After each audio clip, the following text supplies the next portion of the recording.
Hello दोस्तों, स्वागत है आप सबों का बिहार एसटीईटी के रिलेटेड और बिहार में शिक्षक नियोजन से रिलेटेड, चाहे वो माध्यमिक शिक्षक नियोजन हो, चाहे उच्च माध्यमिक शिक्षकों की नियुक्ति के बारे में हो या प्राथमिक शिक्षकों की नियुक्ति के बारे में हो। जो कुछ भी खबरें आज के तमाम अखबारों में प्रकाशित की गई हैं और प्रमुखता से जो कल 2 लेटर शिक्षा विभाग के द्वारा जारी किया गया था, उसके बाद से लगभग आज बिहार के सभी प्रमुख अखबारों ने जो है इसे अपनी पृष्ठभूमि में जगह दी है। जो कुछ भी खबरें हैं उसको वन बाय वन देखते हैं। सबसे पहले ये प्राथमिक शिक्षक से जुड़ी हुई ये खबरें, उसके बाद आपको माध्यमिक और उच्च माध्यमिक शिक्षकों से भी जुड़ी खबरें दिखाएंगे। साथ ही साथ एसटीईटी 2019 को लेकर के जो बातें चल रही हैं उन बातों से रिलेटेड कुछ बातें आगे इस वीडियो में की जाएंगी। तो आपसे रिक्वेस्ट होगा कि आप लोग इस वीडियो को अंत तक जरूर देखें। साथ ही साथ दोस्तों, आप लोगों से एक रिक्वेस्ट और है कि चैनल पर जो लोग हैं नए, वो लोग सब्सक्राइब करके बेल आइकन प्रेस कर सकते हैं ताकि कोई भी वीडियो जो है वो आप तक सबसे पहले पहुंच सके। सबसे पहले आप यहाँ देख रहे होंगे कि मैंने उस जो लेटर था, उस लेटर को मैंने आपको कल शाम में मैंने वीडियो क्रिएट करके दिखाया भी था और उसी का अल्टीमेटम के रूप में जो लेटर जारी किया गया था कि प्राथमिक शिक्षा निदेशालय ने जारी किया आदेश। तो 2 लेटर जारी किया गया था, एक प्राथमिक शिक्षा निदेशक के द्वारा और एक जो थे वो माध्यमिक शिक्षा के सभी जिला पदाधिकारियों को भी जो है वो रिक्तियाँ मांगी गई थी, वो लेटर जारी किया गया था। तो 2 लेटर कल जारी किया गया था। ये पहला प्राथमिक वालों को लेकर के कि निगरानी में जो फंसे 1 लाख, जो मैंने आपको बताया था 1,03,000 समथिंग जो शिक्षक है, उनको 17 मई तक जो है वो दस्तावेज अब अपलोड कर देना होगा। और अगर दस्तावेज वो लोग अपलोड नहीं करते हैं तो उन पर अब प्राथमिकी की भी जो है बातें यहाँ पर की गई है कि कोई भी शिक्षक अगर अपने दस्तावेज को मुहैया नहीं करवाते हैं तो उनके खिलाफ नोटिस जारी कर प्राथमिकी भी दर्ज कराई जा सकती है। शिक्षा विभाग की जो हालिया बैठक, यानी कि जो अभी रिसेंट में जो उनकी मीटिंग हुई है, इस संबंध में जरूरी जो दिशा निर्देश है वो जारी कर दिए गए हैं। आने वाले कुछ दिनों में आपको जो है मैं आपको बता दूं कि अगर 17 मई तक इन लोगों का दस्तावेज जारी वहां तक सॉफ्टवेयर में जो जरूरी है वो अगर अपलोड नहीं होता है तो एक बहुत बड़ी कार्रवाई भी आपको देखने को मिल सकती है, क्योंकि शिक्षा विभाग जो है ऑलरेडी पहले भी कई बार जो है वो लेटर जारी करके इन लोगों से जो है वो दस्तावेजों की मांग कर चुका है। लेकिन अभी तक जो है लगभग पिछले 2 से 3 बार जो लेटर जारी करके मांगने के बावजूद भी कई शिक्षक, यानी कि 1 लाख से अधिक शिक्षकों का दस्तावेज नहीं। आप समझ सकते हैं कि अभी भी रवैया किस प्रकार का चल रहा है। आगे देखना होगा कि इसमें क्या कुछ हो सकता है। निगरानी अन्वेषण ब्यूरो की जो जांच के दायरे में आने वाले 1 लाख से अधिक नियोजित जो शिक्षक हैं, उनको शिक्षा विभाग के वेब पोर्टल पर 17 मई तक जो है वो शैक्षणिक अनुभव और प्रशिक्षण संबंधी दस्तावेज, यानी कि उनका एकेडमिक और उनका जो भी ट्रेनिंग वाला दस्तावेज है उसको उपलब्ध कराने का ये अंतिम मौका होगा। और शिक्षा विभाग ने इसका आदेश भी जारी कर दिया है। शिक्षा विभाग की तरफ से विकसित जो पोर्टल है, जो कि एनआईसी की वेबसाइट पर है, जानकारी के मुताबिक ये वे शिक्षक है जिनका नियोजन जो है वो पंचायती राज और नगर निकायों की ओर से वर्ष 2006 से 2015 के दौरान किया गया था। और बाद में एक मामले में हाईकोर्ट ने करीब 3 लाख नियोजित शिक्षकों को जो है दस्तावेज उपलब्ध करवाने को लेकर के भी बातें चली थी। और लेकिन 1,03,000 से ज़्यादा जो शिक्षक है वो अभी भी दस्तावेज वहां पर सबमिट नहीं कर पाए हैं। अब एक विशेष फॉर्मेट में जो है इनकी जानकारी इकट्ठा की जा रही है, जिससे कि जो नियोजन इकाई है, प्रखंड है, जिसमें पति या पिता का नाम, विद्यालय का नाम, ज्वाइनिंग की तिथि क्या है, ईपीएफ अकाउंट आदि की जानकारी भी अभी इन्हें देनी होगी। अब 2006 से 2015 के बीच जो नियुक्त लगभग 53,017 जो नियोजित शिक्षकों के दस्तावेजों की जांच जो है वो 5 साल के बाद भी पूरी नहीं हो पाई है। आप समझ सकते हैं। और अभी भी करीब 1572 शिक्षकों के खिलाफ जो है वो प्राथमिकी दर्ज किया जा चुका है। लगभग 1550 से ज़्यादा शिक्षकों के खिलाफ जो है वो एफआईआर दर्ज की जा चुकी है। अब यूपी हो, मध्य प्रदेश हो, राजस्थान हो, जम्मू कश्मीर, झारखंड, पश्चिम बंगाल से जुड़े शैक्षणिक दस्तावेजों के सत्यापन की भी कोशिश की जा रही है। यहाँ पर जो लोग अब मान लीजिए कि पहले कहीं बाहर से बीएड किए हुए थे तो उन लोगों का भी जो है वो अब सत्यापन होगा कि क्या उनका दस्तावेज जो है वो सही है या नहीं है। इस पर मैं एक अलग से वीडियो क्रिएट कर दूंगा, क्योंकि इस पर आप लोगों का बहुत सवाल आता है कि मैंने बाहर से बीएड कर रखा है, मेरी सारी योग्यताएं बाहर से हैं, शैक्षणिक योग्यताएं, तो क्या मैं एलिजिबल होगा या नहीं होंगी। इन पे मैं एक वीडियो स्पेशल जो है वो शाम तक क्रिएट कर दूंगा। अब प्रदेश में जो है वो सैकड़ों पंचायतों की नियोजन इकाई जो है वो फोल्डर उनके पास नहीं है, चाहे चोरी हो गया है, चाहे वो किसी भी प्रकार से वो पल्ला झाड़ रहे हैं। लेकिन अब शिक्षा विभाग जो है इस मामले में सख्त है कि वो आपको फोल्डर के साथ उनके दस्तावेजों को उपलब्ध करवाना होगा।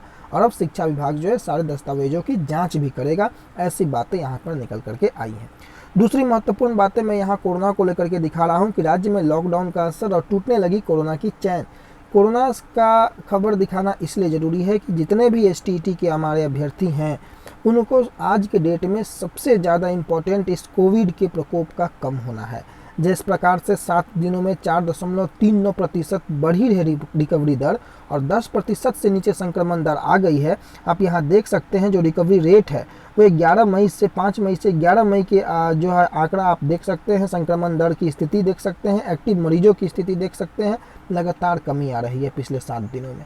अगर इसी प्रकार के सिनेरियो चलता है तो बहुत अच्छा सभी एसटीईटी पास अभ्यर्थियों के लिए, क्योंकि जब तक कोविड का संक्रमण कम नहीं होगा तब तक जाकर के आपकी कोई भी स्थिति आगे नहीं बढ़ पाएगी। लेकिन अगर जिस प्रकार का रेशियो चल रहा है, जो इसी प्रकार का अगर कमी देखने को मिला तो मई में कोई सुखद समाचार, जैसे कि मैंने कल भी कहा था, आपको देखने को जरूर मिलेगी।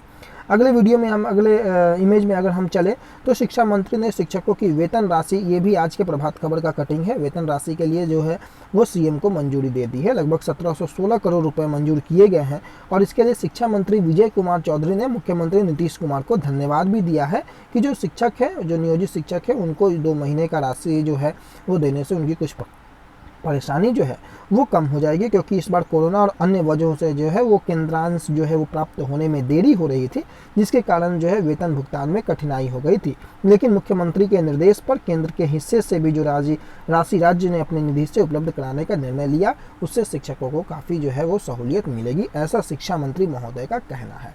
ये हो गई राशि की बातें। अब एक और बात है कि बिना परीक्षा के जो है वो प्रमोट करने पर अभी निर्णय नहीं। मैं कुछ खबरों को रिलेट इसलिए करता हूं ताकि आप लोगों को ये बेटर समझ में आ सके। अभी भी जो है केवल मई में परीक्षाएं जो है वो स्थगित रहेंगी, यानी कि सरकार जो है परीक्षाओं को अभी विद्यार्थियों को प्रमोट करने को लेकर के जो है अभी मूड में नहीं है। अभी भी जो है वो इंतजार कर रही है। इसके पीछे का एक ही रीज़न है, कोविड के प्रकोप का धीरे धीरे संक्रमण दर का कम होना।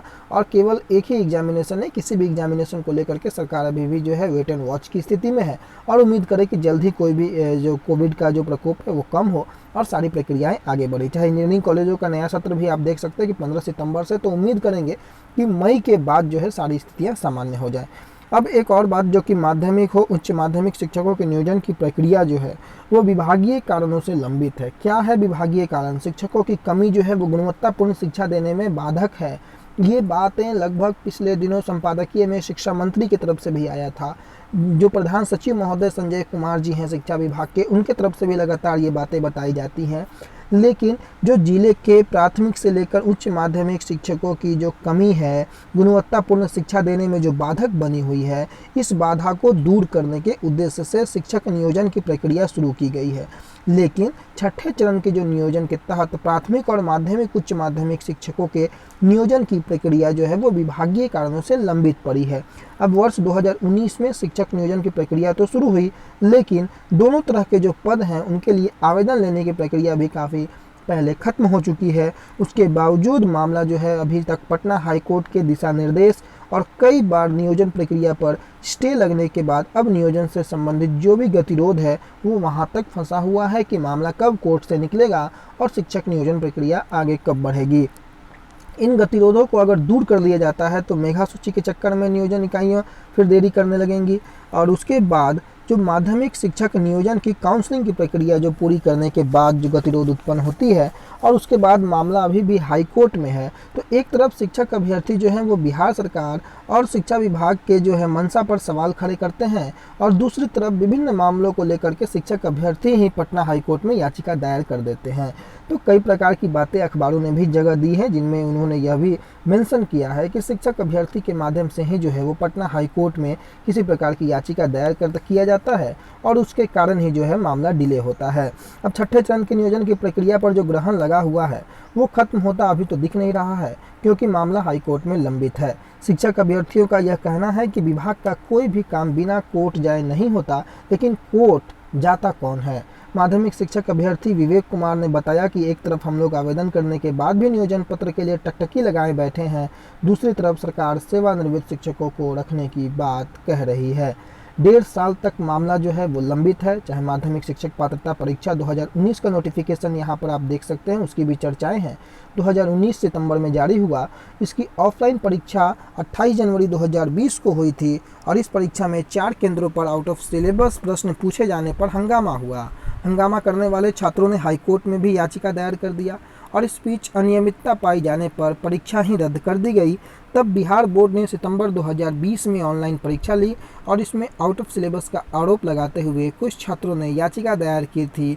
तब हाईकोर्ट ने 26 नवंबर 2020 को रिजल्ट जारी करने पर रोक लगा दिया था। आपको पता होगा जो केस हुआ था 85-20, 82-78, उसकी चर्चा यहाँ पर की जा रही है। बाद में दोनों की सुनवाई करते हुए हाईकोर्ट ने ऑनलाइन परीक्षा को सही करार दिया और रिजल्ट जारी करने का निर्देश भी दिया। फिर कोरोना संक्रमण के बढ़ते प्रकोप और पंचायत चुनाव के जाल में नियोजन की प्रक्रिया फिर से फंसती हुई नजर आ रही है। शिक्षा जो नियोजन है उसमें जो बदलाव की जो बातें थी वो बदलाव भी पूरी तरीके से करने की बातें लगातार की जा रही हैं। चाहे शिक्षा विभाग शिक्षक नियोजन प्रक्रिया में पूरी तरीके से जो बदलाव करने जा रहा है, इसमें आवेदन से लेकर के मेरिट लिस्ट तक की प्रक्रिया जो है वो ऑनलाइन होगी। साथ ही अभ्यर्थियों की सारी परेशानी भी जो है वो अब दूर हो जाएगी। शिक्षा विभाग के अनुसार अब तक शिक्षक नियोजन जिस तरीके से होता आया है उसमें पंचायत स्तर से लेकर के जिला स्तर तक तमाम तरह की शिकायतें आती रही हैं, जिसमें मुख्य तौर पर मेरिट लिस्ट बनाने में गड़बड़ी और नियोजन के समय बरती जाने वाली अनियमितता प्रमुख है। फर्जी सर्टिफिकेट को लेकर के भी सवाल लगातार उठते रहे हैं। तो 7वें चरण के शिक्षक बहाली की प्रक्रिया में जो है वो पूरी तरीके से प्रक्रिया ऑनलाइन अपनाई जाएगी। इसकी बातें पुनः यहाँ पर दोहराई गई है। इसके तहत न सिर्फ आवेदन ऑनलाइन लिए जाएंगे बल्कि अभ्यर्थियों की मेरिट लिस्ट भी ऑनलाइन तैयार की जाएगी। एक बहुत बड़ा यहाँ पर न्यूज कि इसमें एक बड़ा फ़ायदा क्या होगा, जिन्हें सेंट्रलाइज आवेदन करने के कारण सभी जगह जाकर आवेदन नहीं करना पड़ेगा और इसमें समय और पैसे की बर्बादी नहीं होगी। साथ ही आवेदन की प्रक्रिया जो है वो फुल प्रूफ होगी, फ्रूटफुल होगी।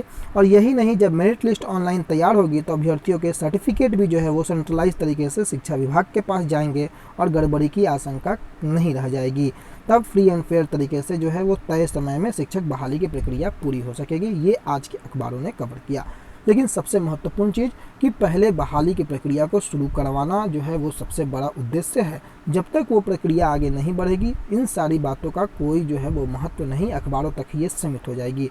मामला हाईकोर्ट में है, जल्द से जल्द उसकी सुनवाई हो, ब्लाइंड फेडरेशन वाला मामला स्टे हटे, बहाली पूरी हो, 7वें चरण की और 6ठे चरण की दोनों की बहालियाँ को जल्द से जल्द पूरा किया जाए, क्योंकि शिक्षकों की भारी कमी हमारे बिहार में लगातार बनी हुई है, जिसके कारण गुणवत्तापूर्ण शिक्षा जो है वो उपलब्ध नहीं हो पा रही है। आने वाले समय में जो भी अपडेट आता है आपको अपडेट करेंगे। टेलीग्राम से नहीं जुड़े हैं आप लोग तो टेलीग्राम चैनल जो है आप लोग सर्च करके लेट्स ग्रो विथ रणधीर के नाम पे, सेम चैनल है, सेम नाम है, सेम लोगो है, उस पर जाकर के जुड़े। 2000 से अधिक लोगों ने अभी तक वहाँ ज्वाइन कर चुके हैं। आप लोग भी जुड़े, कोई भी बात होगी वहाँ डिस्कस किया जाएगा। आगे क्या करना है आप लोगों के सकारात्मक विचार के साथ कदम से कदम मिलाकर चलने को हम भी तत्पर हैं। फिलहाल के लिए इतना ही। धन्यवाद। आपका दिन शुभ हो।